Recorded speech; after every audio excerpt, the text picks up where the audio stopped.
I guess what inspired this project to really kickstart it is this abandoned band shell. I used to hang out there as a kid all the time, but I really wanted to find out why it was there until I finally found an article from about 10 to 15 years ago that was talking about the summer festivals that they hosted there.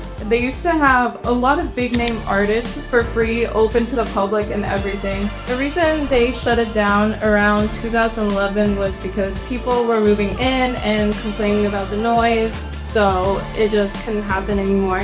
I was sort of inspired by my own upbringing. I have a lot of friends who are also music lovers. It was sort of an exchange of culture. That's how I made a lot of my friends growing up, just through sharing music. And also as a child immigrant, I feel that a lot of us have this experience of learning to speak English and to communicate with other people through music. And I also wanted to find out more if other people were experiencing the same thing that Coney Island was experiencing in terms of the community becoming quieter. So I created the survey and I sent it out to a bunch of people from different parts of the city just to hear their stories. You see this sort of common pattern among every neighborhood where consistent narrative how people grew up with all these block parties, all this music playing on the streets, and then as their neighborhood slowly started to become gentrified and all these ethnic conclaves started to become displaced,